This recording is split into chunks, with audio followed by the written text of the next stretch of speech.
You're listening to the Back Home Network, presented by Homefield Apparel.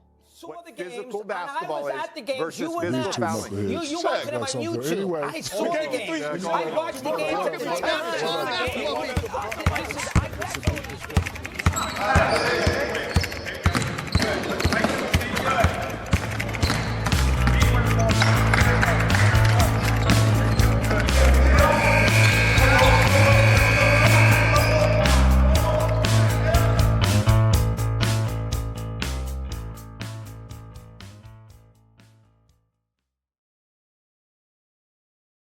Well, we're here. I'm Bob Moats. Welcome to X's and Joe's, a podcast dedicated to decoding the winning formula in college basketball.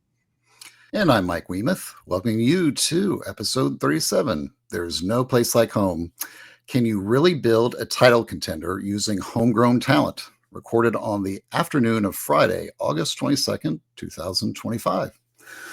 So, Robert, we actually have real basketball games to discuss now. We had some fun in Puerto Rico. Luckily, it seems that the local constabulary did not have any issues with our coaching staff this time around. No. We've not heard of anybody being needed to be bailed out of jail in the San Juan county law or the San Juan municipal lockup after maybe taking a swing at a law enforcement officer. That's a plus, but yeah, I think it's great. I would say that it was a victorious return to the great American territory of Puerto Rico, though. That was an interesting. What was it? 5 or 6 days where they were down there, where they were doing everything from kayaking to jet skiing to going 3-0 in a way we're not used to seeing them go 3-0 over the past few years. Let's just say few. Few sounds better than many, most, a lot. Whatever you Yeah, I mean, I can't remember last time you had a 50-10 run or whatever that was in the second portion of the game. So that was highly unusual, like you said. I'm sort of glad to see some of the things that down there. As you know, I've had a hope/suspicion about how I thought the offense might work coming into this year. I thought there would be a strenuous effort to get Lamar Wilkerson a lot of shots from three. And boy, did that play out in San Juan. I think they did that. Yeah. I think they did quite effectively. Yeah. And I also think that we got some really good clues as to what we can expect to see in the coming months and going into the season. I think you're right about style of play, how to get certain players shots. And really it's, to kind of speak to that a little bit, that final play, the final offensive sequence they had where Lamar Wilkerson hits the lane, that last shot that they made, the last shot to come back from, again, another 20-point deficit. It wasn't like Wilkerson forced it up. They're playing so, selflessly that he made the right read. Bailey's man comes out of position. Reed Bailey, who, again, really impressed a lot of us, only insofar as that we knew what he was capable of, but he showed that as a front-facing big, something we haven't really seen at Indiana in quite a while, where you actually have a post-big player who can play on the perimeter, delivering passes, attacking closeouts, initiate. And we have seen guys that can initiate the break. Trace Jackson Davis was good at that. Race Thompson was good at that.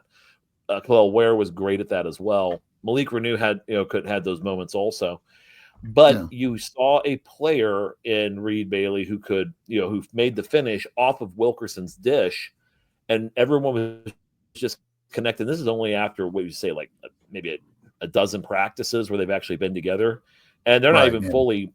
Not everybody's fully on campus for the entire time.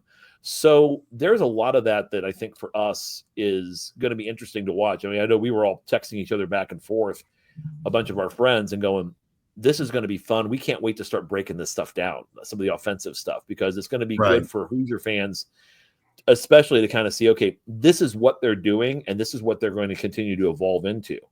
Because I think Tony talked about, potential when there's some flare action they were running with Wilkerson and just the ability of Bailey to slip the pick. And he's talking, man, they're going to do that a couple times a game.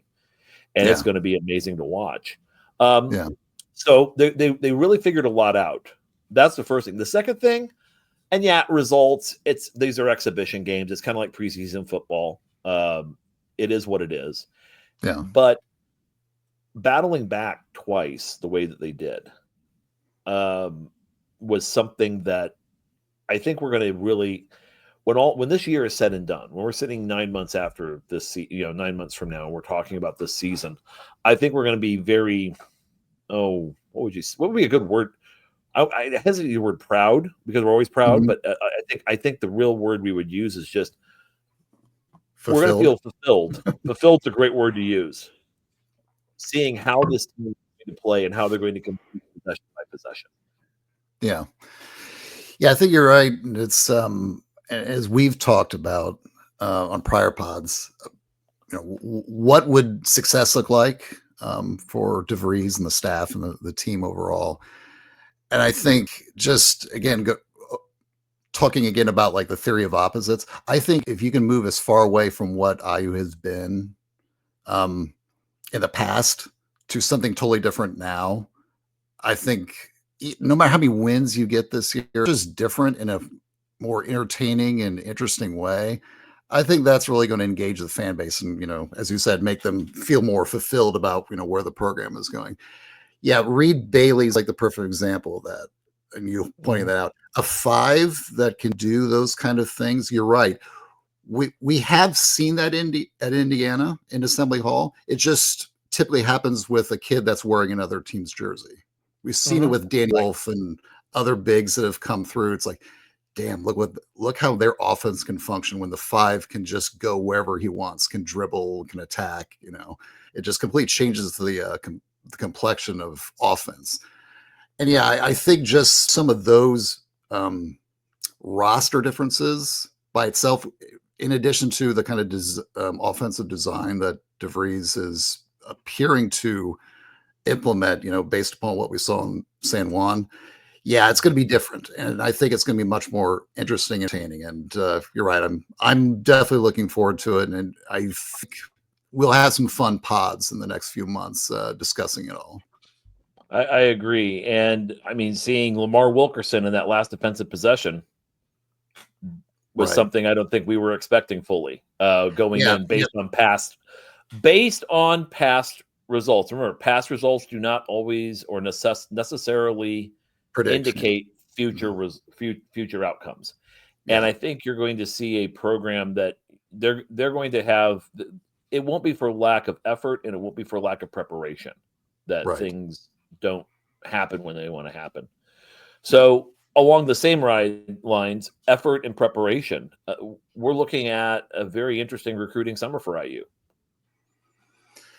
Yeah, it's we've already sort of reviewed some of the past things that have taken place. I mean, I know we jumped on the pod to talk about Lamar Wilkerson and the Moody recruitment, but it's going to be very interesting. Just the sheer number of kids that the staff seems to be targeting going into next year, it's definitely impressive. And as we've talked about, and I think we're actually going to have a pod sometime in the future and talk about the concept of the recruiting funnel and all that.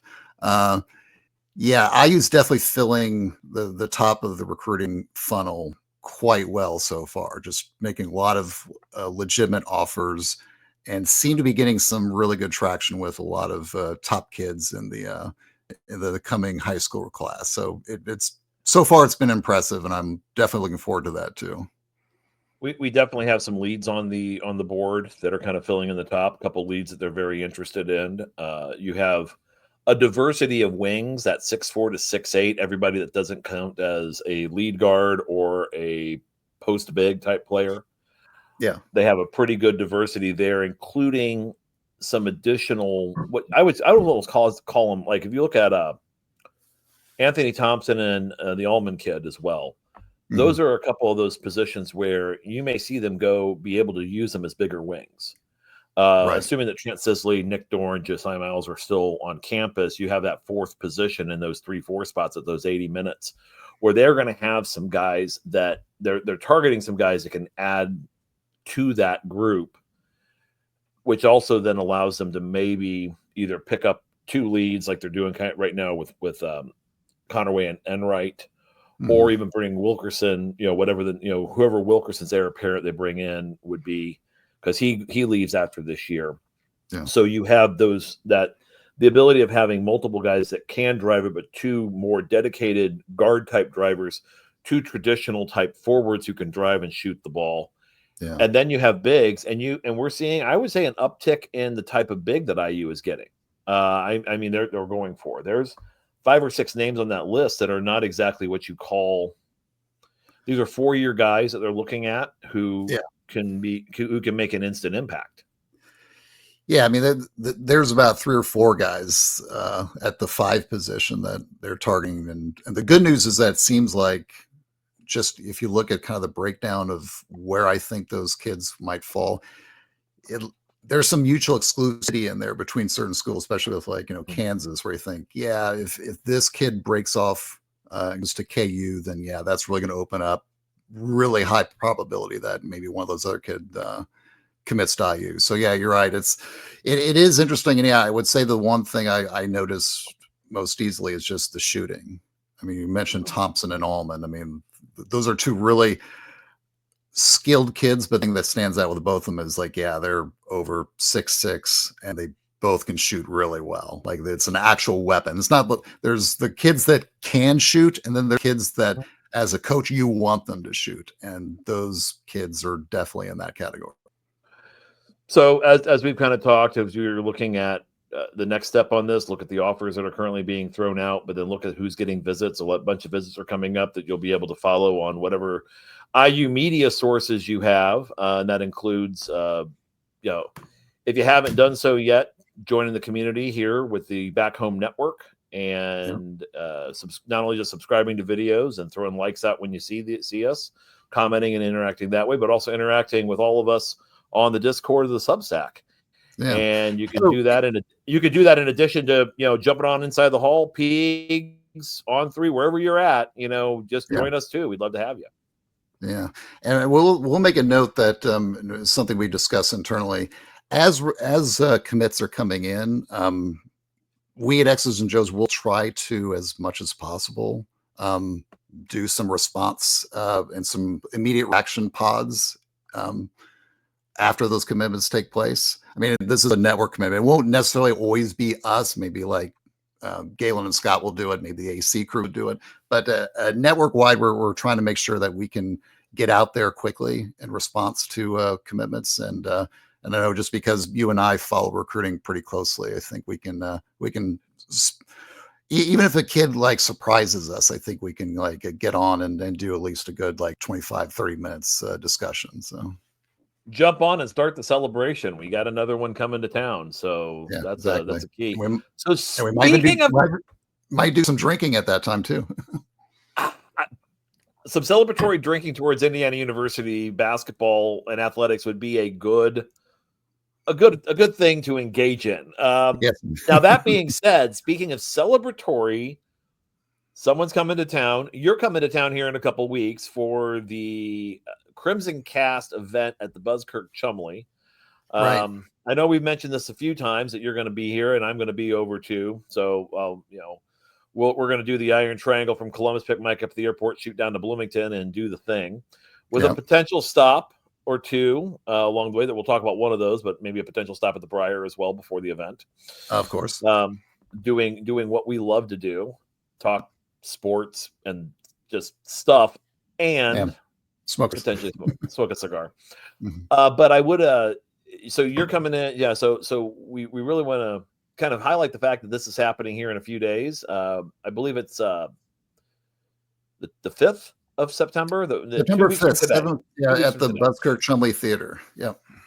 So check that out. Go into the Back Home Network website, or the Buzzkirk Chumley website, and we'll put that in the show notes and have you check it out.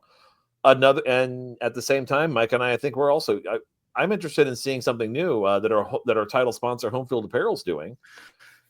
Right. Home Field has added an actual bricks and mortar store location on East Kirkwood in Bloomington, 4 East Kirkwood. It's the old Trax building, which was. Now, did you ever go into the old Trax store? Oh, all the time. I mean, I was more okay. So full confession, I was more of a street side guy because they had a better classical and jazz collection. Sure. I just said that. And so That's like okay. Christmas shopping for my dad when it was like before he found online ordering of compact discs, like you could find definite recordings for my mom, my dad that you couldn't find at your local Target or Walmart record section. So, but I would go into tracks frequently as well just to see what was out back when we were buying music and taking it home in a little jewel case. Sure. And it was always an amazing. So it's prime real estate down there, but I love the idea that it's home field with vintage, and you're talking vintage with tracks as well. The vintage-esque brand going with a vintage institution in Bloomington. Sure. Yeah, no, it's a familiar spot, and yeah, I was when I saw the announcement, I was actually trying to think like, when I was last in there, and I think literally the last time I was in that location, I believe I was buying a Chumbawamba CD as a prank Christmas gift for one of our college friends. I would. We got to talk. Maybe someone we know, but that's okay. Yeah, maybe somebody. Yeah, you're right. The location is perfect. I mean, it's between the Village Deli and Nick's. I mean, it's literally within, I guess, crawling distance of Nick's and staggering distance of upstairs. So you can go there, go to Village Deli, grab your Reuben sandwich, and and then go sink the biz and get an AMF at the upstairs. I would never know anybody who would do a thing like that. Never met the guy in my life. Remember, the Trinity Episcopal Church is right across the street if you want to seek absolution for whatever you did at Nick's or upstairs. So I'm familiar, and I think there were many Sunday mornings where the minister would be out there kind of absolving a lot of us as we were walking back from wherever we were going, usually to the Village Deli for the pancakes or the biscuits and gravy. Yes, exactly. You need some refreshments after being dried out the night before. So we'll go there. Yes. Well, check it out. Reminder: check out the the address is 415 East Kirkwood. So I would definitely encourage people, especially with college football season starting up and with the new school coming around, definitely go check out their location, and check out all the fine retro gear at homefieldapparel.com. So when we come back, Bob and I will explore the beloved myths and hard realities of in-state recruiting strategies next on X's and Joe's.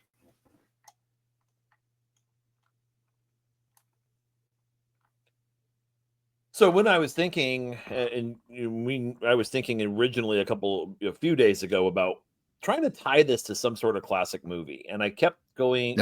I struggled with that. And then all of a sudden it hit me, kind of like a house hits the land of Oz. The witch. Right. And I go, oh, crap. There's no place like home. And there Dorothy is at the end of the movie, surrounded by Ray Bolger and Burt Lahr, the other guy, not Buddy Epson, and Ma and Pa Kettle, whoever the hell was in that movie. And, and I realized that it was, she kind of says, everything I've ever wanted is right here. I'm never leaving again, Auntie M. Yeah. And I could just see Matt Painter in a gingham dress say, I'm never recruiting outside of the state again. And that's not true, but it's just kind of this image that I was kind of going through and realizing that there is this idea that we have, and we've addressed this multiple times on this show, other shows, on boards, what have you. Mm-hmm. But we kind of wanted to talk a little bit about it today and go back and see where things currently are. So it's more of a present future with some past stuff that we're going to kind of go into. Yeah. But I think the big thing here is this whole idea of, we hear, don't sleep on this kid. And now the question is, should you answer the alarm or should you just stay in bed? Because maybe on some of the, and when I think we're beginning to find there's a level of sophistication in our fan base. Yeah. That is saying, we're going to become a little more savvy about this and what that's looking like right now.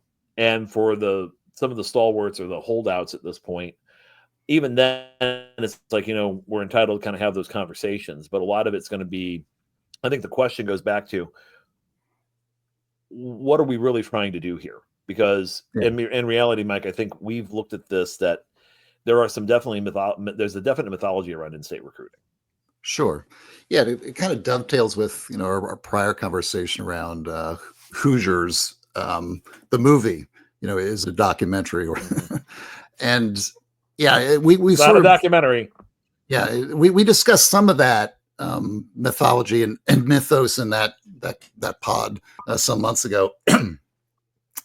But yeah, you're right. It's given that the number of conversations I get in with people, virtually or face about recruiting, this is always probably one of the most common debate points that maybe people bring up. And then not even debate, just like something that they would like to see, almost like a goal rather than an argument. And I would say, to be fair, like you said, there is some change how people are addressing this. Like, I don't think there's one variety of this argument around, let's say, IU and in-state recruiting. I think actually there's really three. There's like the extreme version, which is something like IU should load up on as many in-state kids as is humanly possible. Basically, that IU becomes effectively a vassal institution to the IHSAA, like a finishing school or like a virtual display case for the best that IHSAA can push out. There's that argument. That's the extreme one. And to quickly kind of throw this out, when we're talking about this, in no way does this conversation reflect upon the quality of play or the quality of product that's coming out of Indiana high schools from 1A to 4A. Oh, yeah. Yeah. These are mutually exclusive concepts. Right. Exactly. It's the sufficiency argument for making a national title contender versus where does Indiana stack to other states. Yeah. Indiana, as I always say, they punch way above their weight in terms of population density relative to the number of like really good basketball kids come up. So yeah, keep that in mind as you're through, so that we don't get angry emails from people saying, "How dare you besmirch the good name of it?" Exactly. Have you heard of this kid? Have you heard of this kid? Yeah. Exactly. That's one of the common one. Yeah. So there's the extreme argument, which is take as many of the in-state kids as you can get. The moderate middle of the road argument is more like IU should have as much talent as possible in both in-state and out-of-state kids. But at the margins, they should swap in a few 3-star in-state kids that might be otherwise slotted for out-of-state 4-star kids. Basically just swapping maybe 2 or 3 kids here and there to represent the state a little bit better.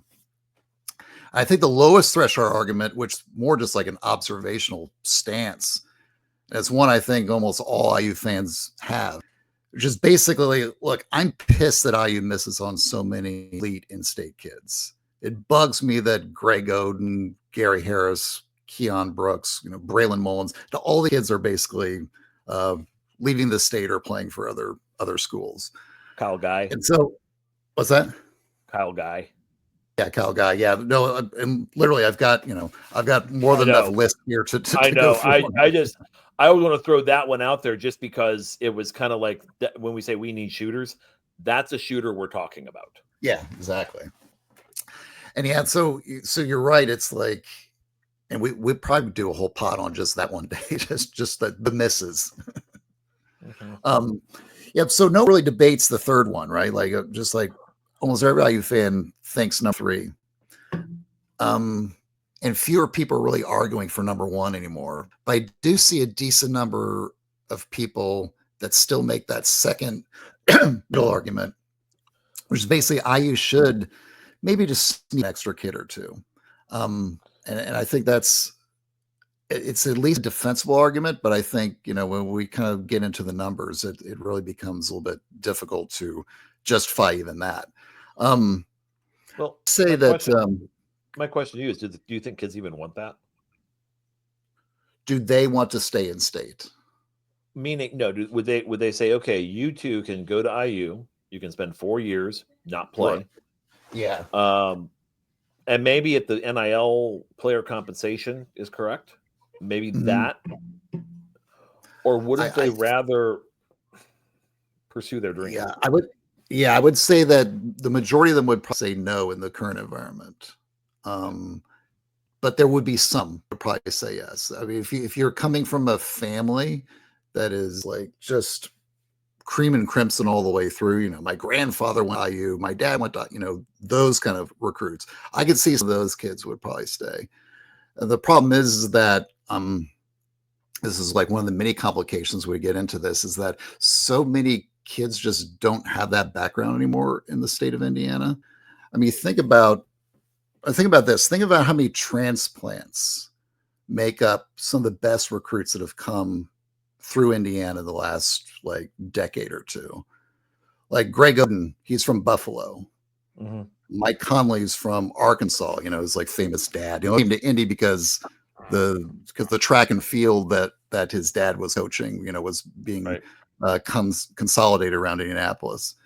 The Zellers, I mean, every single one of the Zeller boys was born in a different state.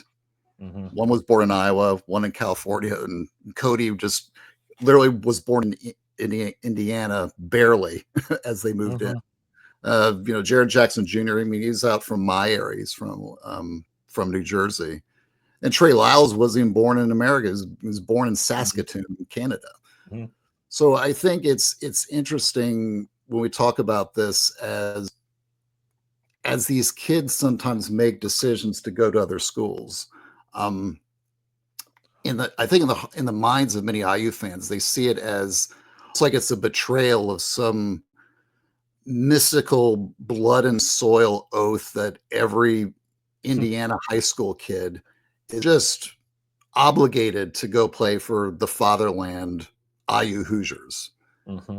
And that's just not really true, because I mean there's some kids that really fit that category of diagonal IU through and through, you know, and especially when considering their families. It's just, you know, Indiana's just like a lot of other states. You just have a lot of people moving in and out, and the kids are falling where their parents are getting work, and and they just don't have those connections. Would you kind of also throw out, you know, because we are talking about logic versus nostalgia based in recruiting, that we're talking about when you're thinking strategically, are we looking at this from a standpoint of what makes the most sense? And I think the other maybe big mythology that I go back to is this idea that Indiana has this inexhaustible pool, or there are some who believe there's an inexhaustible pool of elite basketball players in the state of Indiana. Yeah. And in recent years, and again, looking at whatever site you go to kind of look and follow recruiting and see where rankings are, or looking even if you're on Basketball Reference and you're looking at the and you're looking at teams and where guys are coming from, where they're going, and then seeing where they were ranked. That's probably one of the best places to check that out. Whether you're following Jeff Rabjohns and Trevor Andershock, or you know, at Peaks, or you know, or Alex Bosich, or Mike Schumann at Daily Hoosier, anybody again on 3, ESPN, wherever you're going. I think at the end of the day, we've talked a lot about you look at Indiana, like you can filter in the Indiana recruits, and you're not seeing, this isn't the same as it was in the 90s, where you had Greg Graham, Pat Graham, Calbert Cheney, Rick Fox. Then you had Damon Bailey, Eric Montrose. Then you had the big dog Glenn Robinson with Alan Henderson, where you had that sort, and then you had a bunch of other guys kind of filling in underneath, where you have a disproportionate number in the top, in that sweet spot we talk about that you develop, Mike, that top 80. You don't have that many players. This year you had 3, and we'll talk about them more in a minute. But then there's a whole group, 7 or 8 plus in that 120 to 250 area. Yeah. And then a bunch of other kids who are below that, who are unranked, who are playing Division I. Yeah. But they're doing in some cases really well, like, you know, like the Ryan Conwell, and we'll talk about, you know, and we'll get to him in a second. But it's like there's a thing there with, you know, that logic that some of these guys, it's like the amount of raw talent in the elite level is not the same as it was 30 years ago. Yeah, no, that's right, Bob. And I think we got plenty of numbers we could go through, but we'll try to keep it condensed to the most useful ones here. Right. Like just dovetailing off what you said about some of the past classes where people sort of like reference. Well, one of the most common arguments I get from people is, look, one of those times IU had like a definitive runaway number one in the country was that 93 squad. And look at that roster. How many Indiana kids were on that roster? Why can't we just do that again? And I said that if Indiana could, the state, that is, if the state could produce that many top 50 recruits every single year, and IU was just guaranteed to have like 3 or 4 of those kids every single year, then yeah, you could do it. Problem is that that's just not realistic anymore. Because you think about like that roster, I mean, yeah, I've got one of my many like John Nash like corkboard printouts here. This is all of the top 100 recruits in the state of Indiana since '94. So, yeah, you look at that class. It was, I mean, just that whole group in '93. And these are the rankings. So Pat Graham was 14, Shaney was 34, Greg Graham was 39, Chris Lawson was 76. Right. Let's see, Bailey was 14, Allerson was number 2. Okay. Yeah, if Indiana was doing that in terms of churning out that rate of good players, and you could like get that kind of hit rate, then yeah, you could probably do that again. But that's just not right now. Indiana, year to year, producing on average about 2.5 to 3 top 100 players a year. Okay. Compare that to the past. That class we just referenced, like the for that group, was the '89 class. Mm-hmm. In that year, Indiana produced 7 top 100 recruits. So again, you go from, and that's like that was obviously like not the average back then. I mean, you had some classes maybe had 3 or 4, but even like the next class, like Montross is number 1, Bailey was 14. Number 14. Next class, Henderson is 2, Glenn Robinson's number 5. Even the small classes with maybe less top 100 kids, Indiana was producing a lot of like elite dudes. Now they're only producing about 2.5 to 3 top 100 kids a year. And so just the state overall is just not hitting the marks that they had in the past. Compared to the other states that we've talked about in the past, we talk about, the sort of gold crescent of the map of elite talent in the U.S. Georgia's producing about 7 to 10 top 100 kids a year. California about 9 or 10. Florida, the non-IMG, non-Bird Florida kids about 6 or 7, and Texas is about 8 to 9 anymore. So Indiana, even though it is again still punching above its weight, it's still just 1/2 to 1/3 of some of the other states that are really pumping out top level dudes. And we think about it really to become kind of a math problem, right? Mm-hmm. You said, Bob, it's like a probability issue. There's a finite number of offers that you can make. And to compete at the highest level, you need a minimum number of like pretty elite dudes or just sub-elites to get there. And as a staff, you simply can't afford to take too many risks on players that don't have a high probability to be like a BPM 8, 9, 10 plus kind of kid.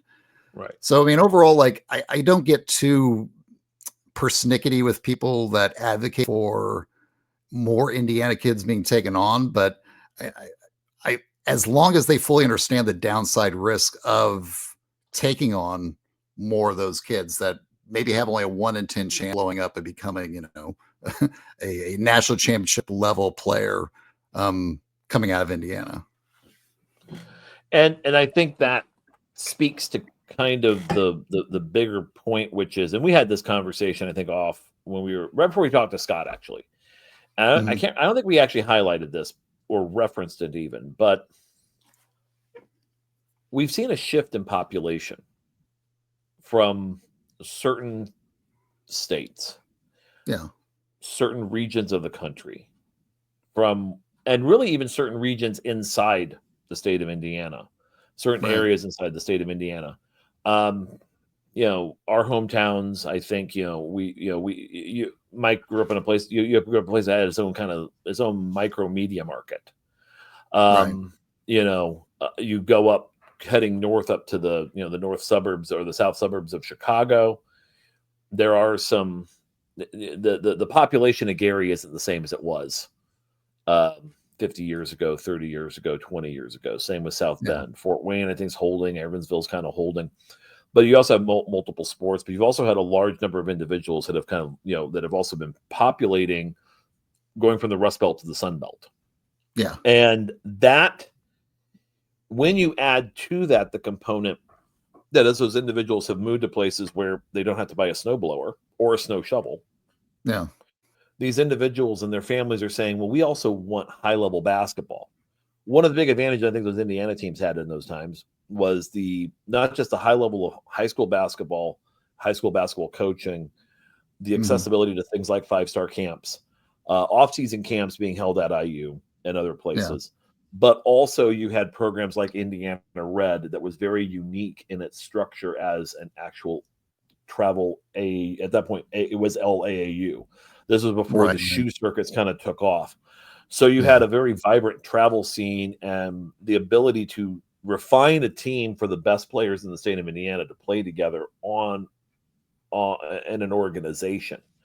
Yeah. Now everybody's doing that, aren't they? And now you have with multiple shoe circuits, multiple programs with more investment coming, not just investment in money, but also time from high level basketball people, including former pros, coaches, etc. That, it's not unique anymore is what I'm trying to say. No, you're right. And yeah, you can see the migration in the numbers and even looking back in like the Hoop Scoop or the Prep Stars recruit rankings from like the 80s and early 90s into now. Yeah, Georgia and Texas didn't have nearly as many top end dudes as they do now. I mean, those kids are probably playing football or doing something else. Like I said, now, I mean, those states is becoming up. They're becoming hotbeds of where, if you're trying to build a national championship contending roster, that's where you want to go. You want to go into Atlanta as much as possible. You want to go to Dallas and Houston as much as possible. And you're not going to Chicago, Indianapolis, and Cleveland or Detroit nearly as much as you would have in, say, like the 80s or 90s. So you're right. And I think that's probably part of it. Yeah, population changes. And yeah, just the infrastructure of basketball is different. I mean, you didn't have a Boo Williams back in the 70s and 80s the way they do now. You didn't have the Atlanta Celtics being like a pretty big AAU, now overtime elite, as well, like contributing to the sort of like magnet effect that Georgia is having on talent. So yeah, you're right. It has sort of changed compared to where it was.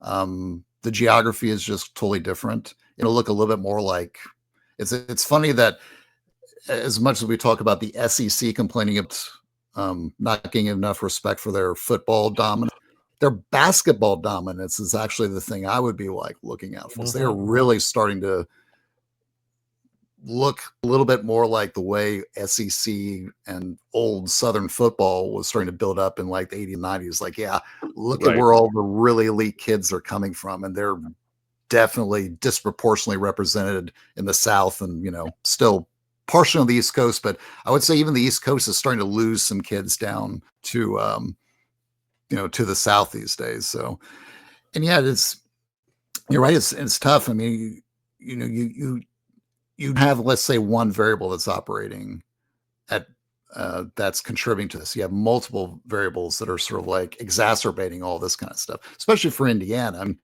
you think about like in our time when we were in school and just a little bit after, one big change I think that doesn't get accounted for enough is that you had some really good coaches that came into the Big Ten who really liked Indiana high school players. Right. Like Tom Izzo, Thad Matta, John Beilein. You didn't really have that kind of tractor beam effect coming out of Indiana going into like East Lansing or Ann Arbor or Columbus. But when those guys arrived, that definitely happened. And of course, it corresponds with Bobby Knight being gone and IU sort of like declining a little bit. It created that opportunity, like, okay, now there's a little bit of a pipeline from Indiana going out to some of these other schools. Fran McCaffrey out of Iowa was another great example of that he really enjoyed and was good, and actually had connections through the state of Indiana as well, through his time at Notre Dame and beyond. But I also throw out, you had other additional programs. Duke in the early 2000s, really grabbing certain players out of the state and making headway. Exactly, the McRobertses. I think there were a couple others I'm thinking of that elude me right now. When everyone from Dean Smith grabbing Rick Fox and Eric Montrose, whether IU wanted one, whether IU was really all that interested in Rick Fox, it wasn't like, Purdue was there to grab him in that situation. Yeah. Fox was definitely going to be moving out. It seemed to be a situation where he'd be moving out of state. Right. Then you go into the Sean May and the Zellers. I think it was Luke, was it, that went there? Well, Luke went to Notre Dame and Tyler went to Tyler went to UNC. And you began to see more footholds of elite programs grabbing this. When Calipari went to University of Kentucky, being able to go and grab players out of Indiana, those, again, top 25, top 30 players out of the state, because you didn't have that sort of presence from other in-state institutions. And we'll talk a little bit about that in the next segment when we get to it. But I think to kind of wrap up this one, are we really kind of at that point where we know we need to know what's in our backyard as a program? And when I say we, it's kind of people who live in the state of Indiana across the board, that's not going away. And you're still going to have probably the best high school basketball, probably the best coached, I would say close to that. Mike hopes that none of his Philadelphia friends are hearing this right now. But some of the best coached basketball is still going to be a destination coaching job for people who are looking to coach high school basketball. That I get a chance to coach at Indy in the state of Indiana.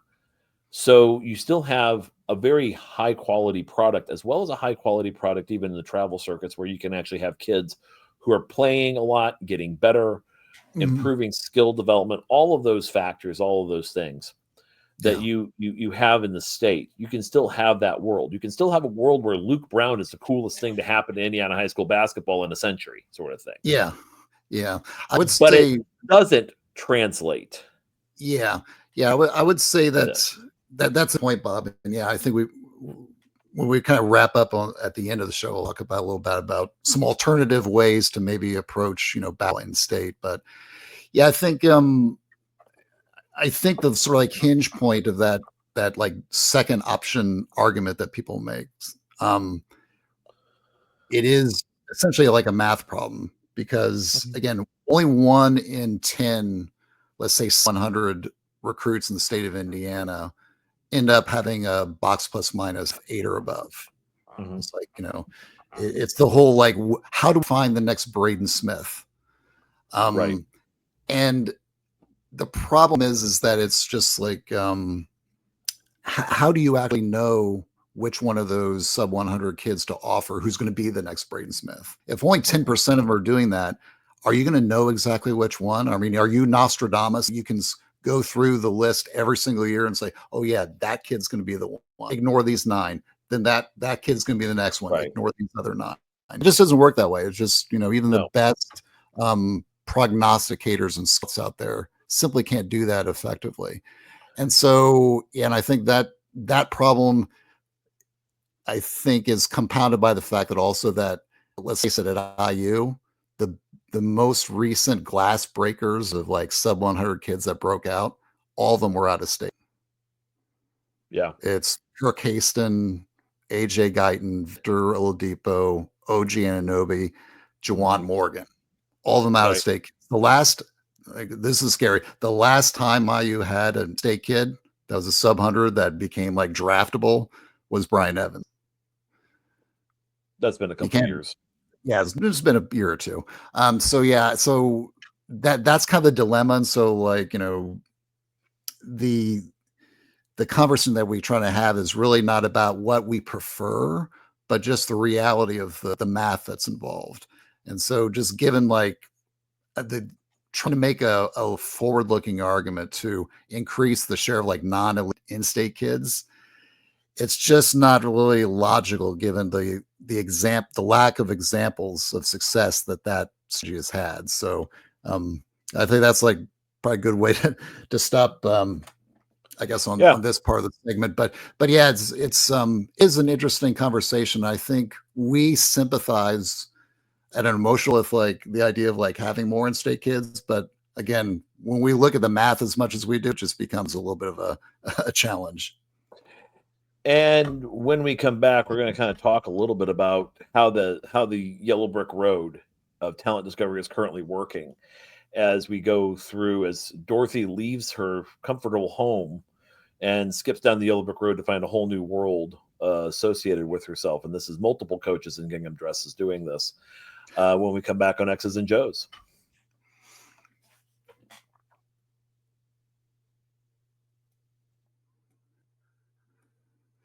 Welcome back to X's and Joe's. I'm Wiemuth, joined by Coach Bob Moats.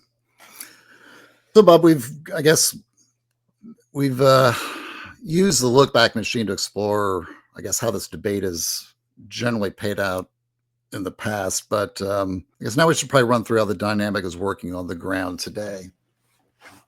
And I know I text you frequently about these issues, and yeah, I'm not always happy with how maybe they get discussed and how the logic sometimes breaks in the conversation when it takes place virtually.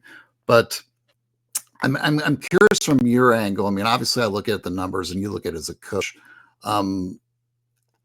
As a coach, like how do you see what coaches actually look at when this thing is sort of operating? In the present day, you're at a Power 5 school, and you're thinking about, okay, what is the right balance? And do I go in state? Do I go out of state? Like, what do you think the kind of questions that a coach is asking, maybe that fans aren't even thinking of when they're trying to advocate for more kids being taken from their state?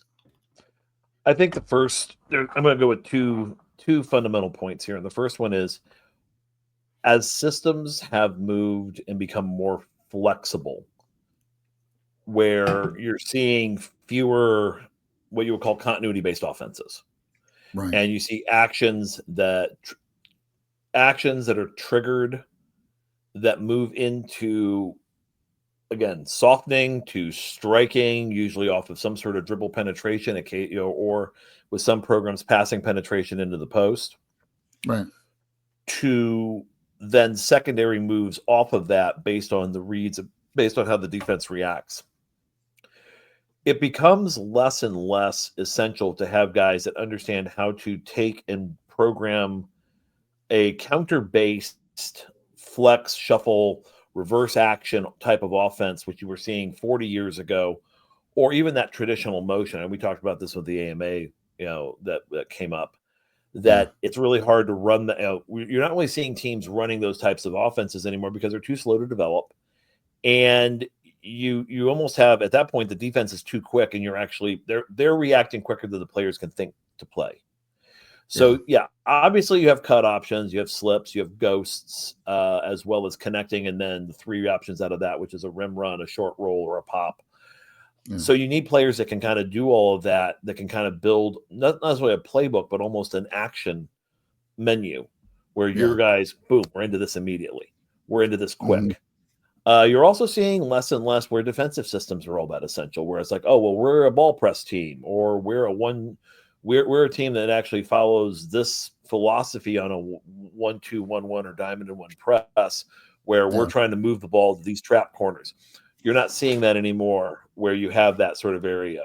Some teams do have that, like Houston's a great example. We talked with them a lot on the show, but you're not, you're really looking at, so that first thing is that sort of that talent to fit the system. Coaches, I think if you're more of a system-based coach, and we'll talk about Matt Painter in a minute here, you're going to look for guys that can kind of run what the sort of philosophical things that you need. Sure. The second point is, who can you get? And this becomes an important part of the equation. We've heard Painter and talk about, well, I got great advice from Bob Knight, who said, you were best when you got players that played your way versus looking for the best players available. Yeah. Okay, that made sense. And it's been successful for him. You see what Micah Shrewsbury is doing at Notre Dame, kind of a similar thing where he's actually getting good talent, a lot of which is coming from the inside the state of Indiana, which has not really been Notre Dame's MO since Digger Phelps and even before. Yeah, I mean, get Notre Dame is always more like East Coast here and there, but they don't. Yeah, that's it's been their bailiwick. It's not really been where their emphasis has been. So Shrewsbury knows he can get guys because he has relationships throughout the state of Indiana, and so he goes and he gets the best team he can get from the state of Indiana and beyond. Right. So part of that, who you can get, and if you're looking at it like when Josh Shears was at Indiana State or Michael Lewis up at Ball State, if I go and I talk to a Peyton Sparks, for example, and I get to him early before he blows up, I can probably secure that commitment because he will probably because he may want to stay close to home, and if he's getting some NAIA offers. If Tonagle's here from IWU doing this, and the guys up at St. Francis right now are talking to him, but I can offer him a D1 offer and playing time and a chance to be all conference. And in the back of the kid's head, he's thinking, if I start here in the process versus here, there's a much better chance I can transfer and go here. And I think that's especially going to be more the key. So I think from looking at from a coach's standpoint, you're going to get, it's not just getting guys that can fit your system, but guys you can actually get. Because I don't ever see a world where University of Evansville, which is another great example of a program that was a very strong in-state program, and especially in their college division days, of looking at that corridor, that what we call it's the US 41 corridor up to Terre Haute, and moving across what's now I-64 from St. Louis to Louisville, and finding that second-tier group of kids and getting them to play, which is what they did for so long there, and win national championships at that lower level, or what you see and it's very similar to what Tonagel is doing up at Indiana Wesleyan. To add that also, I would just throw this part out, that coaches I think are looking at that as well, but I think part of this is why Greg Tonagel is so good at building relationships, why Indiana Wesleyan does that camp where they have a competitive camp up there for 3 or 4 days during the summer. And they invite literally the whole state of Indiana come in there and play each other. I've heard that. It's really some very high level and competitive basketball where they're doing kind of the end of the summer ball season, and coaches kind of see where their kids are lined up after they do their summer seasons. So that's something where you have coaches again who are kind of looking at this building relationships, especially at smaller school type levels. And they're still recruiting the state heavily. But the question becomes, if you're looking at this from a coach's standpoint, okay, those guys, we know we can keep an eye on them, maybe get them out of a portal later. But a lot of it kind of goes back to those first 2 points for most teams. Right.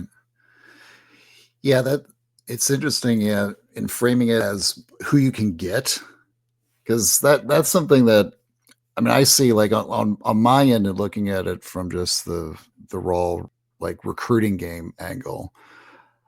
One misconception I think fans sometimes have, especially if they're really invested in this whole in-state versus out-of-state question, is they tend to see this as two separate operations.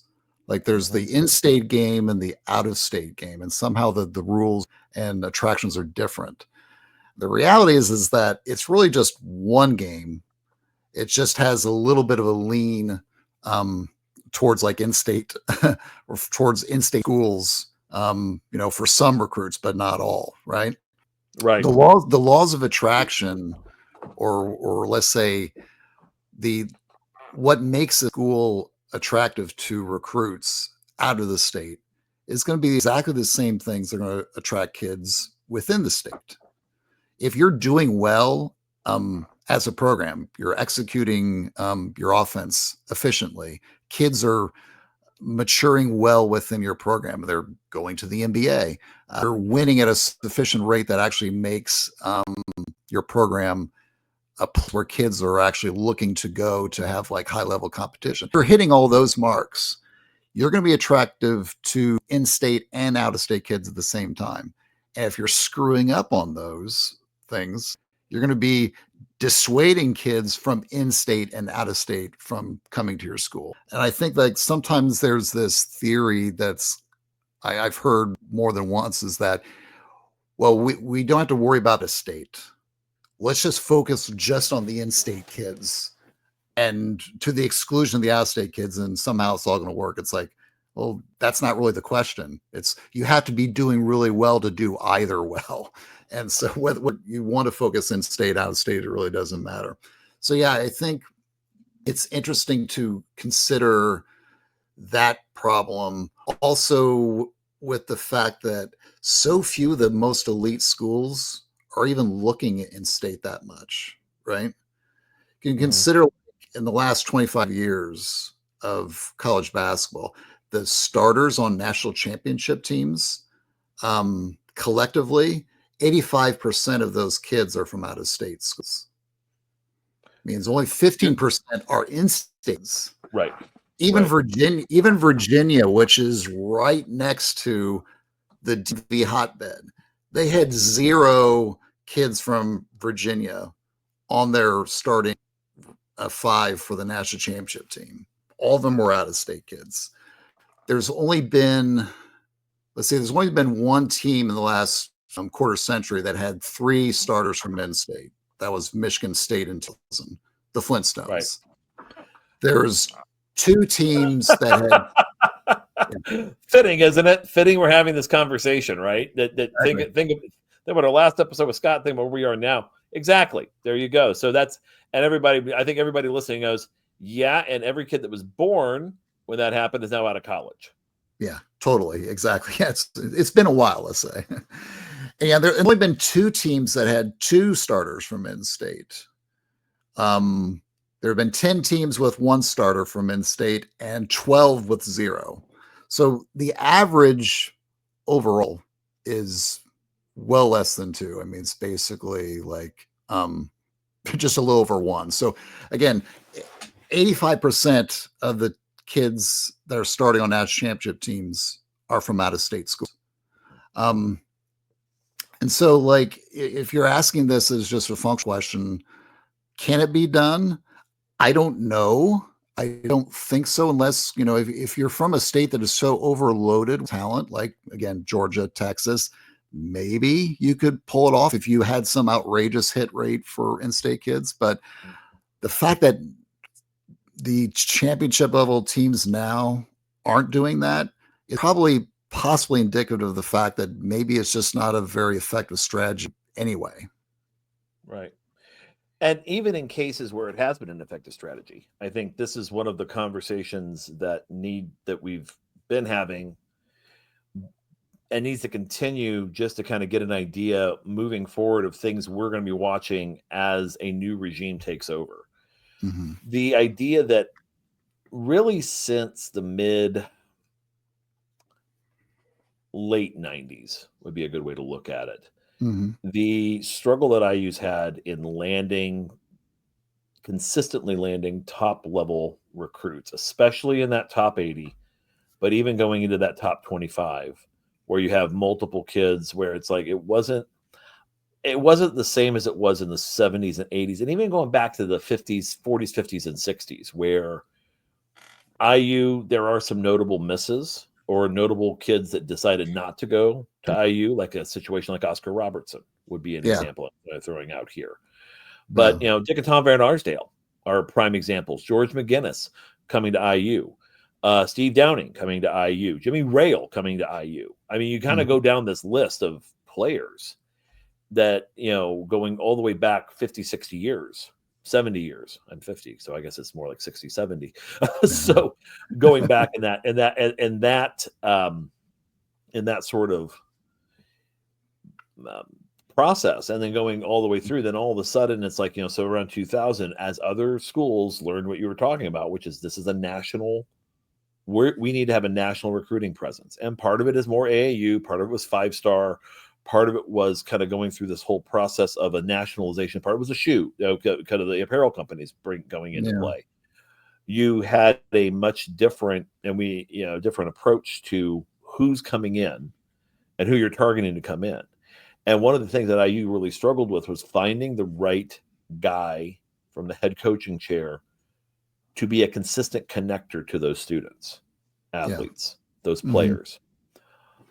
Mike Davis getting wrong Odin and Conley. There was that issue. Didn't he send the wrong letter, or didn't he address the wrong letter to them? Yeah. Well, I believe that we sent Sharon Collins' letter to to Mike Conley or something like that. So you have the little mistakes. Kelvin Sampson. Little just you're missing 2-foot putts out, in Augusta right there is what you're doing there. Kelvin Sampson wasn't here long enough to really kind of show what he was capable of doing in those areas. Although I would say that some of the issues that team had, did influence what his ceiling would have been had he stayed longer. Yeah. Tom Crean had a great start.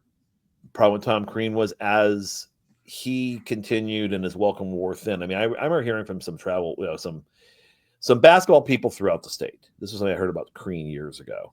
Was that he's coming in, he's showing up at Spiece up in Fort Wayne, he's got a whole sack of shoes, and we're not really sure what he's doing up here. Yeah, like it just the shtick, for lack of a better term, wasn't all that relatable as time went on. And then when the Creaning started happening, and after James Blackman got his commitment, and you just kind of started noticing that he was missing on some guys like a Kyle Guy. That Kyle Guy miss was a big one, I think, right in his world.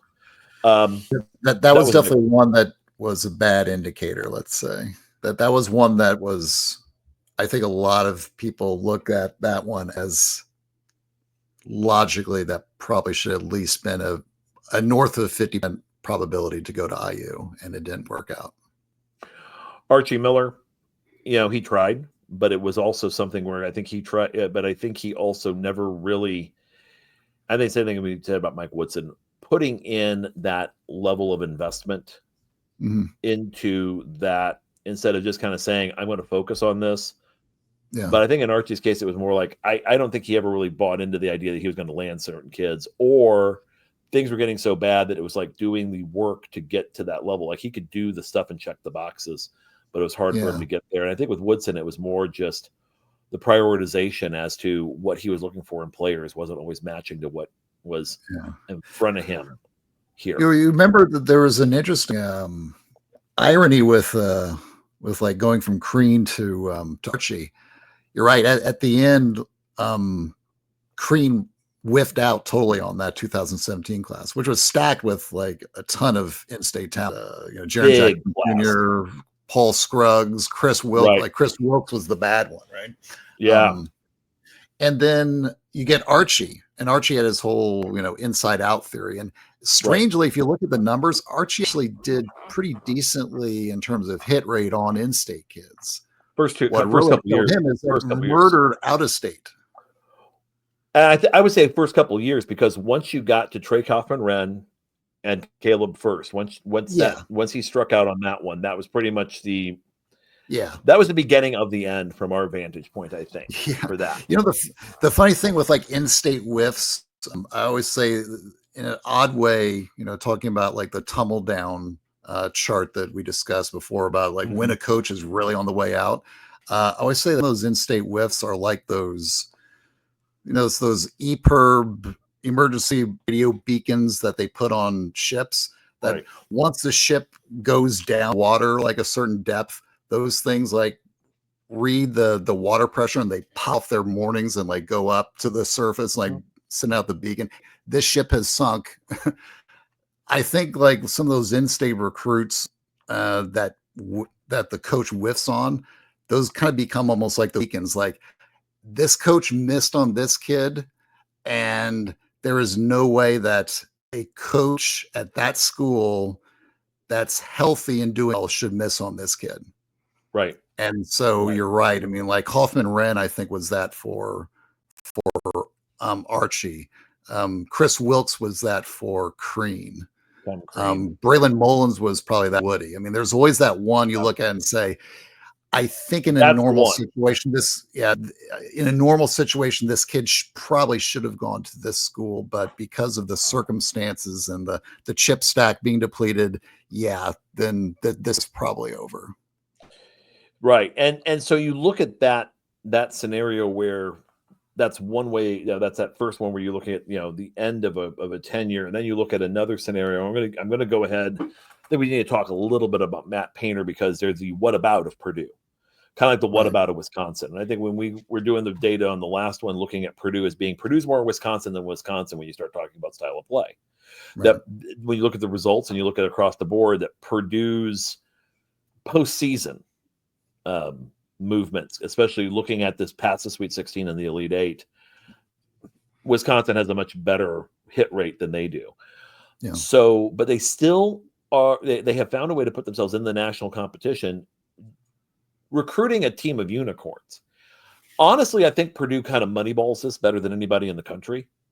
They know what they're getting, especially with guys that can do one or two things extremely well. And we talk about this a lot.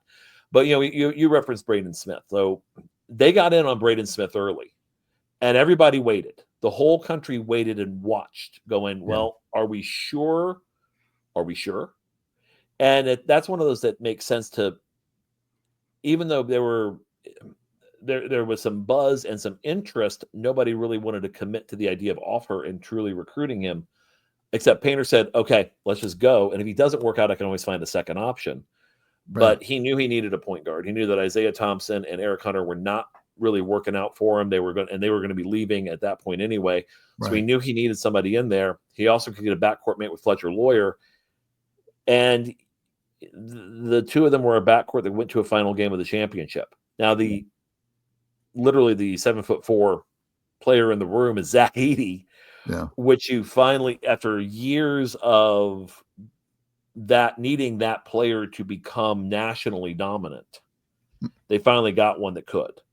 Yeah.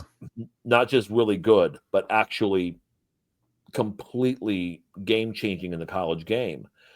But Painter is able to kind of mad scientist his way into getting a group of 5 guys that can play together, play really well in the Big Ten.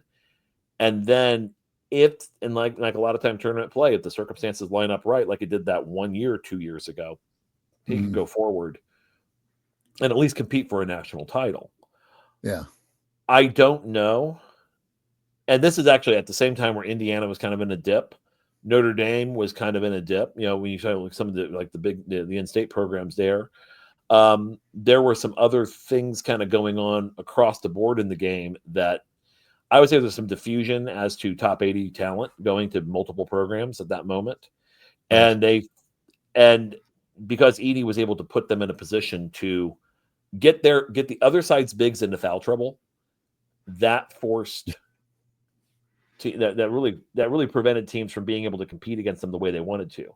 Like, you would watch bigs just hanging off of him. And to Matt Painter's credit, he actually did an amazing job of lobbying officiating to get it to really just using almost a full court press, off court, on court, to get the games officiated in a way where Edey was actually the victim and not the victimizer. Right. Exactly. Yeah, that's what. Yeah, his foul rate changed substantially from freshman and sophomore year to junior and senior year, and it probably was that lobbying that was taking place. I mean, going back to Carson Edwards, but go ahead. Yeah, you can make that argument too with this, but I mean, a lot of this is Painter just knows how to compose a roster. But go ahead, Mike, because I just want to throw that out there with Edwards as well as being another kind of example of this type of player. No, I think you're right, Bob. It's like Painter's very unusual in that sense that, like, he gets he has a set. Okay, I've got one really good player on my roster. I've got Carson Edwards. Okay, now how am I going to configure the roster to account for the fact that I think this kid is probably going to take a crap load of shots? And then he gets a Zach Edey. And at some point he realizes, oh man, this kid is actually, he's not the, 300 plus rated kid that everyone thought he was. This kid might actually become all conference. Oh crap, might become all American. Oh wow, he actually might be the player of the year, Yeah. And so what kind of point guard would you surround a guy like that? It probably wouldn't make a lot of sense to get like a dribble penetrating, ultra fast traditional point guard that can't shoot from the outside very well.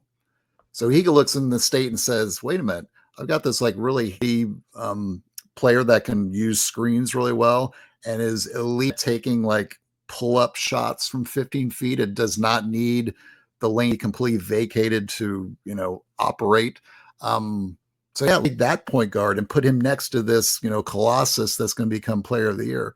So it's a lot of coaches would have screwed that up in ways that Painter clearly did not. And that was, I think, very intentional on his part. And you're right.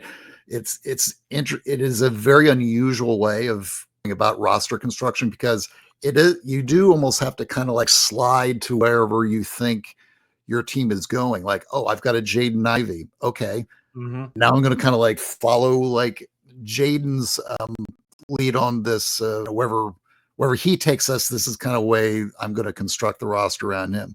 Okay. Now I've got Zach Edey. Okay. Now I'm going to construct the roster a little bit around him. So not a lot of coaches do it that way, but I think you're right.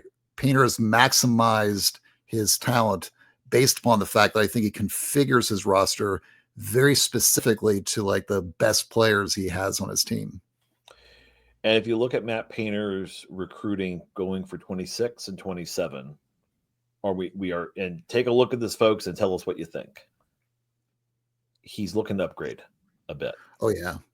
He's got kids like Junior Country and some of the other bigs and wings that he's going after. Yeah, and the good, I think this is, we talk about like, Right.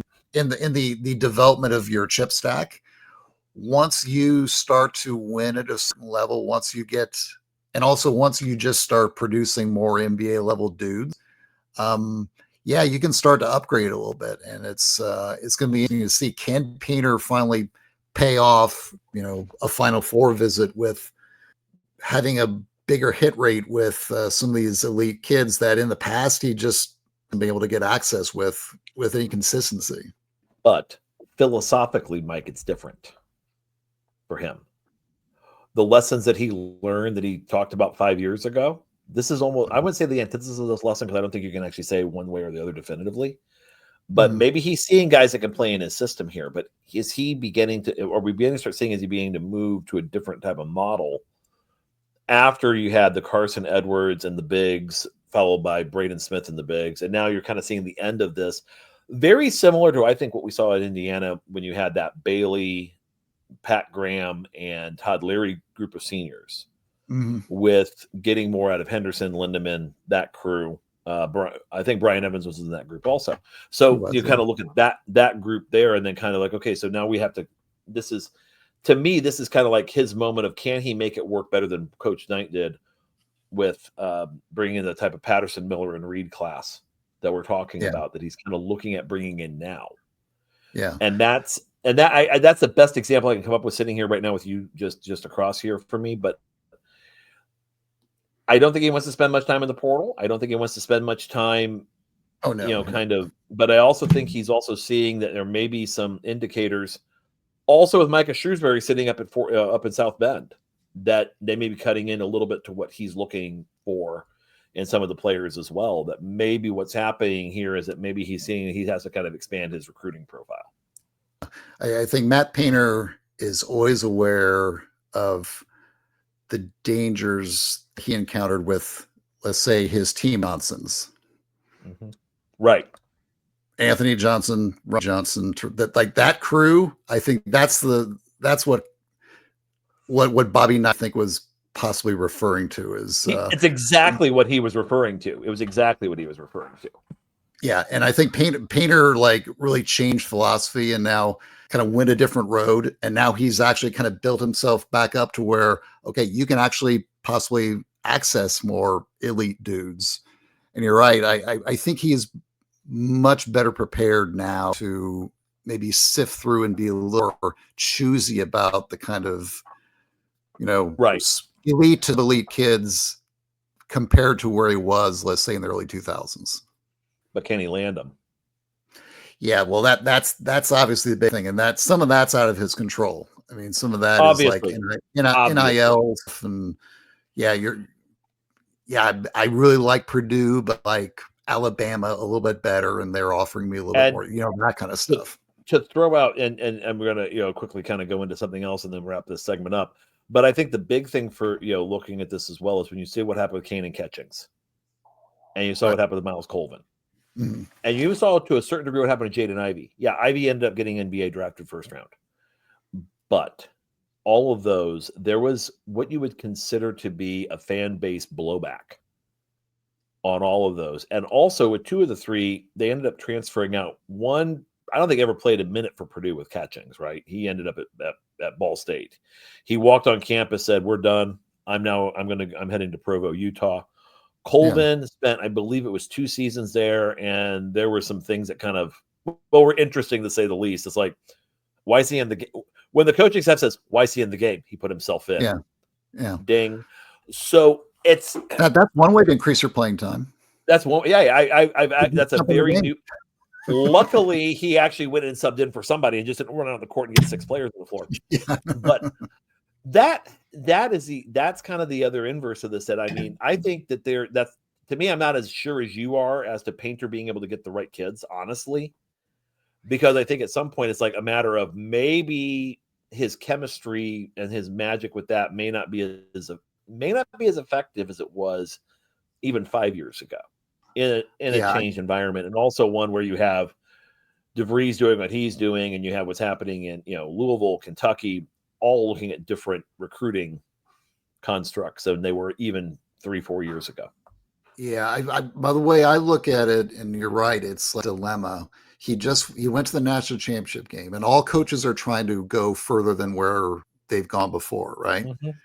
So there's only one step left for him, and what is the hardest step? Yeah, it is literally, it is the hill step of the Mount Everest climbing for college basketball is last game.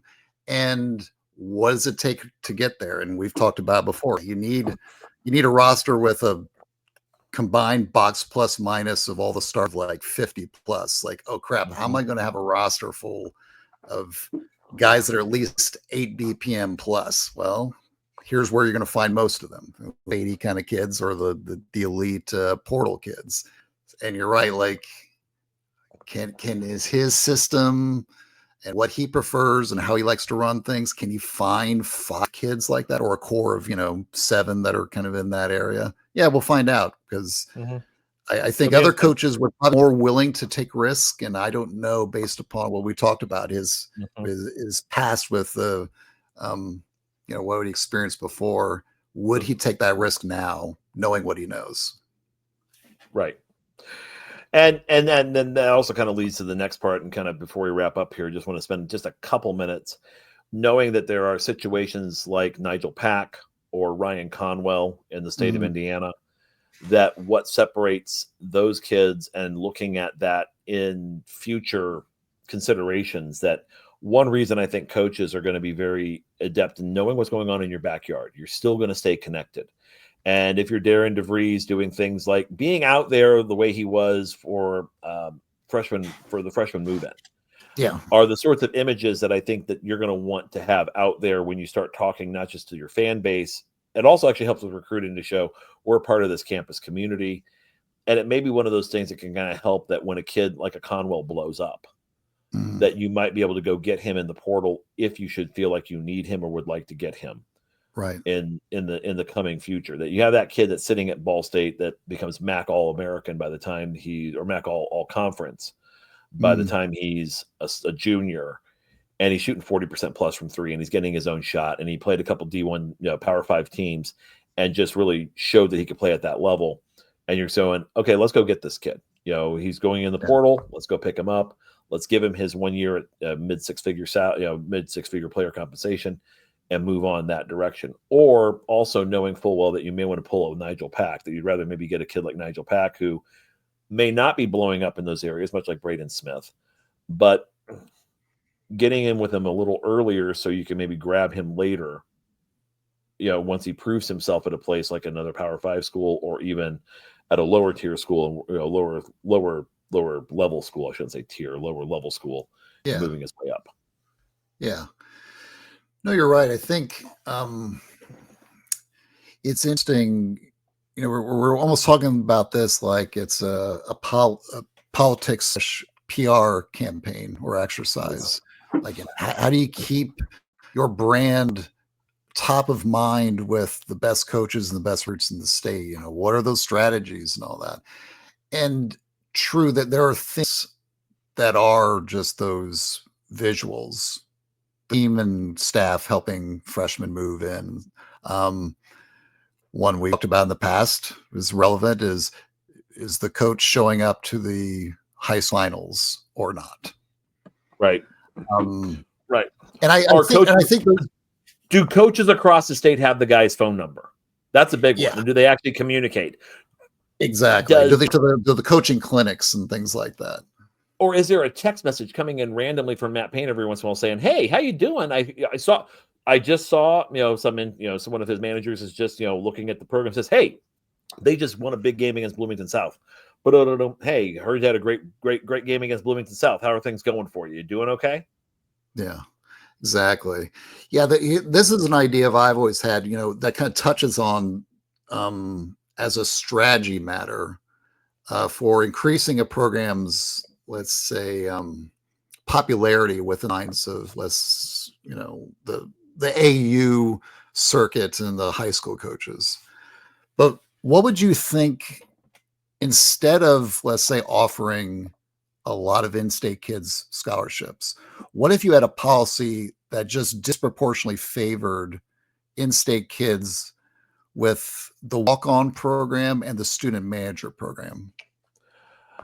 In the state of Indiana, I could tell you right now, talking about Matt Painter, Sam King is sitting up from Columbus North High School, Southside Elementary. Still have nightmares about the time he, for two seasons where he beat us. I mean, he's got a national runner-up ring. He's a walk-on at Purdue, gets a few minutes here and there. He's playing Division I basketball. He's the guy that basically pounds on Trey Kaufman-Wren and pounded on Caleb First, pounded on Zach Eady and others over his time. And that links, that is an important relationship because it's an inroad that Purdue has in a big, and I live in a big IU town in Columbus, Indiana. Mm-hmm. It's a link. And it allows for connectivity and between coaching staffs. It allows for connectivity between families. And it kind of just allows the community to kind of rally behind a player for Purdue. Even though, they're flying IU flags, but boy, we're proud. And I myself can say the same thing. I'm proud of Sam King for what he's accomplished. Yeah.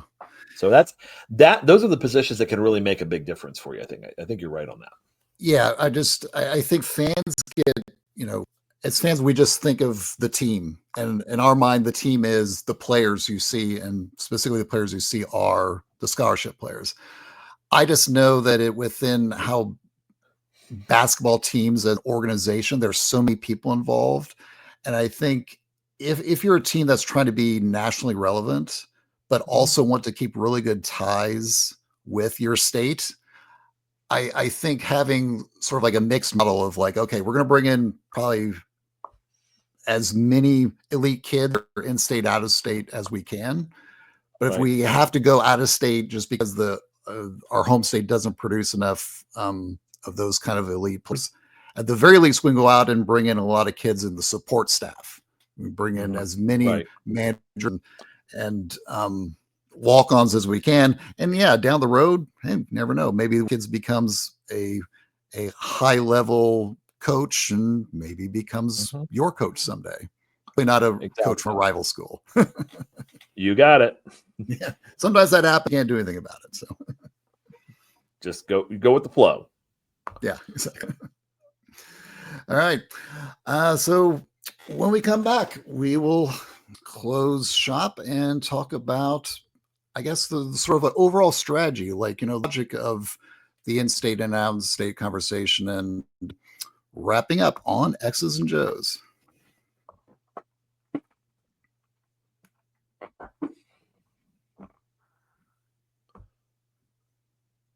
Welcome back to X's and Joe's. I'm Bob Moats with my good friend Mike Wiemuth.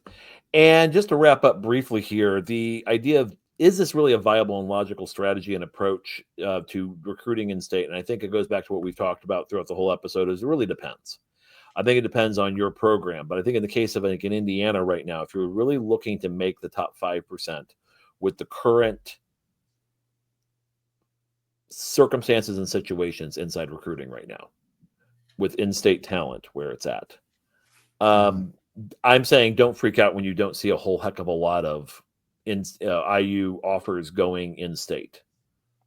Don't freak out when you don't necessarily see IU really pushing for certain players, because I think that, this, and also, and they have a great coach with, obviously DeVries is showing early on that he has a pretty good plan in place, and he's executing it, very similar to what we saw with Signetti a year ago at this time, or I would say 15, 16 months ago at this time. But move on to the next part of this, which is you look at the composition of staff, where you have, 3 guys, more than 3 guys, but the 3 head ones, like, you have a real heavy concentration on the DMV. You also have, Drew, with Clark and Kenny Johnson. But you have the other guy, you have with Drew Adams, a guy that really understands the state of Indiana. He's been through Indiana Elite, as well as an international connection. Right. And you're noticing that he's spending more times in halfway around the world than he is, running around Grant Park these days. He's still there. Don't get me wrong. They're still there.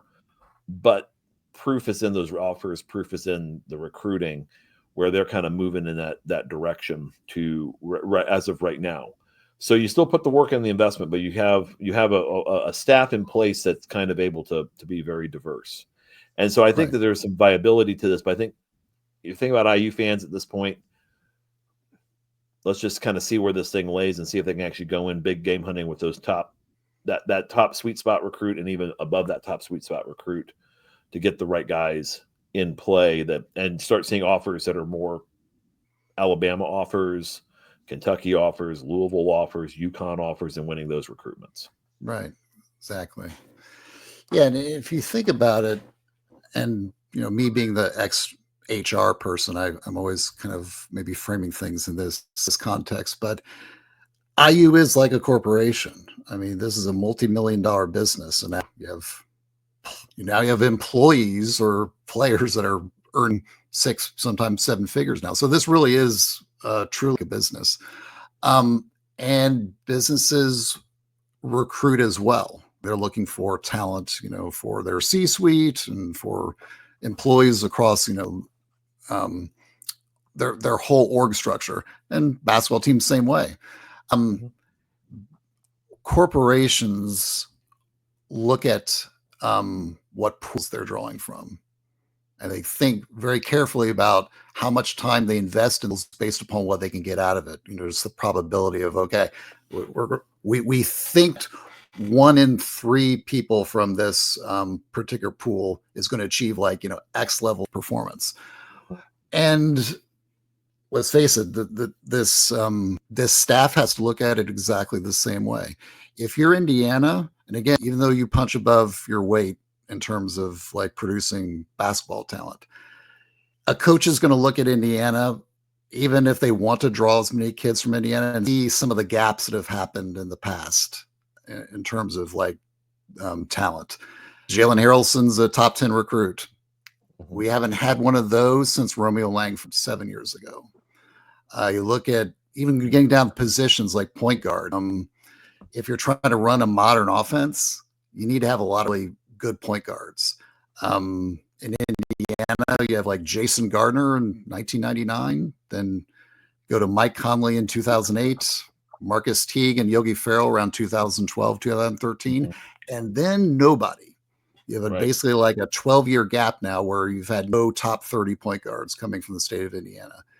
Believe me, the staff is aware of that. And so you're right, Bob, we want you to hit a really good rate of the best players coming out of Indiana. But if you don't see the staff necessarily prioritizing the state exactly the way you want it is for functional reasons. It's not because they don't like the players and they somehow have something against the state. I believe me, Darren DeVries, I think, is a very smart guy, and he's quite aware of some of the politics involved of getting a decent number of Indiana kids in here. But it just may not manifest itself exactly the way you want it to. So be patient, watch the team function as they go into the offseason next year, and observe the kind of players they are bringing in. Because again, I think it'd be really sad with some of the talents that it seems that they're starting to get some headwinds with, irrespective of what state they come from. And so I think that's probably just the best weighty advice that I can give. Agreed, Mike. So would like to say thank you to everybody for listening. If you would like to throw us a like, please do so. Put some comments in the YouTube if you have something you want to kind of talk back, to each other and us about. And we want to also give us thanks to Bob Thompson for the music and sound of the show, and special thanks to John Ringer of ringdesign.com for designing our logo and look of the show. Also want to thank William McDermott, who's going on to different things, for his help through the last few months, helping us kind of, do what we're doing here. So thank you, William, and best of luck to you, and we'll keep in touch. Yep. So absolutely. Thanks, William. Yeah, and looking forward, next episode 38, The Football Show, live. We're scheduled to be bringing in our pal and fellow network pod host, Dr. Galen Cleo, to discuss the upcoming IU football season. We do have a penciled in a preview show, but I suspect that we're probably going to be veering off-road into several different nostalgia based conversations around IU football. That would be my guess for this one. Just strap in the roller coaster, go on the ride. We're going to keep it at about an hour. We're going to do it. Did we say we're going to do it live? We're doing it live. We're doing it live. Is that your Bill O'Reilly? That's live. We're doing it live. Live from New York, live from Columbus, Bloomington, and Philadelphia. Yeah. The Football Show, where we do one time where we actually spend a dedicated amount of time talking football, which I love, but don't really have the same background as others do. And let's just kind of go on and have a good time with it. Yeah, no, and again, it's Galen will be great because again, we can talk a little bit about the September 5th event that he and Scott will be hosting at the Buzzkirk, so that should be fun. And yeah, it's going to be awesome. I mean, as a little bit of an update, you asked me last few episodes, major on the countdown clock for college football. It is now we're now to 0 days in the days compartment. We're now down to just hours. So we're 23 hours, 13 minutes, and 40 seconds from college football kicking off. So it's like when we were kids and you saw Tom Brokaw drinking Tang, Dan Rather drinking Tang on the other network, ready for the shuttle to take off the morning before. They're there at the crack of dawn, and then before you know it, you see the astronauts eating their steak and eggs to go up in space. We're at that point where it's like an early shuttle launch with a white external tank. And if you know what I'm talking about, you're definitely our people. Yeah, exactly. All right. Well, until then, this conversation is brought to you by the Back Home Network. Be sure to check out all the great BHN, including the Assembly Call, Doing the Work, the Dribble Drive, Crimson Cast, and our two new titles, Sideline Stories and Football Weather. You find those on YouTube and backhomenetwork.com. So until next time, I'm Mike Wiemuth. And I'm Bob Moats. Take care, everybody.